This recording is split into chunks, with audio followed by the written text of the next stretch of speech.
In honor of Juneteenth, the Neill Cochran House Museum is offering a driving tour of African American history in Central West Austin through June 25th.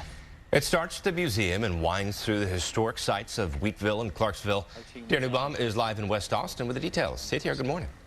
Hanging in there.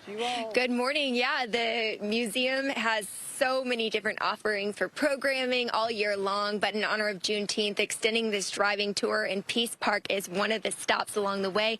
Rowena, we started at the museum. That's where the tour starts. Can you kind of recap this for anybody who missed it earlier?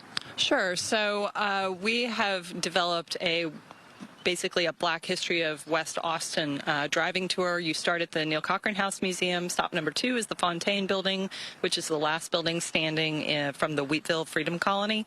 And then you go up to the Pease Estate, and now we're down here. This is stop number 4 in Pease Park.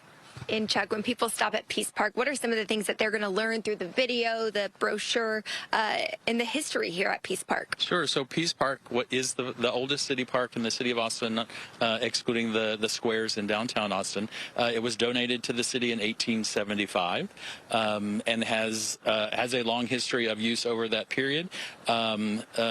It is also emblematic of the city's history of discrimination and segregation, to where when the 1928 plan was adopted, this park was segregated.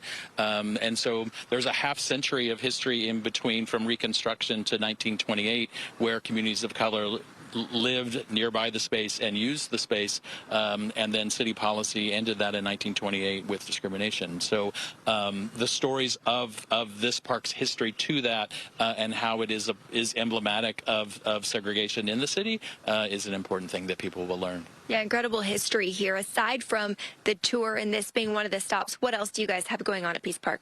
So it's summertime, so notwithstanding the fact that it's hot, there's programming that's going on in terms of people can enjoy the space, people can enjoy the trails. There's the occasional story time and puppet show and things to do on Saturdays and Sundays. But most of all, the park is here every day for people to use. Yeah, and it's a beautiful space. Now is the time to use the park. We were just saying, of course, that's the talk of the town, right? How hot it is. But Rowena, what else does the Neill Cochran House Museum have going on? Well, we right now have an exhibit up called Signs and Symbols. The Trees Are Talking. It's the work of longtime Austin artist Regina Thomas, and that show will be up until August 13th.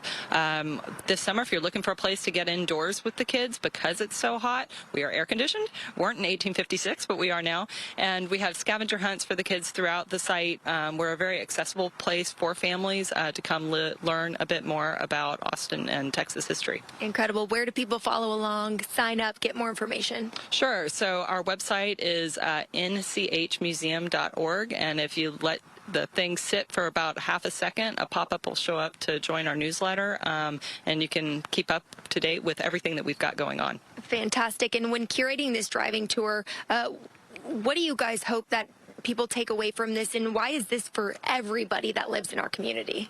Well, Central Austin used to be a very diverse place. I wouldn't say there was equity here, but there was certainly diversity.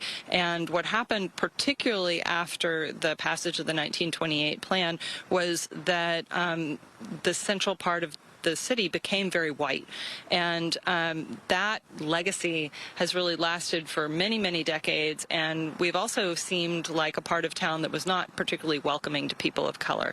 And so what we're trying to do with this tour is really repopulate these spaces with the people who once lived here, but we're also trying to repopulate these spaces with their descendants, and want people to understand that this part of Austin is for everyone, and our history is for everyone, and that's just where we need to be as a community right now. Important information. Thank you guys so much, and we'll continue to check in with you guys from another stop on the tour in the next hour of Good Day Austin, so stay tuned for that. Back to you. All right, Tiara, thanks.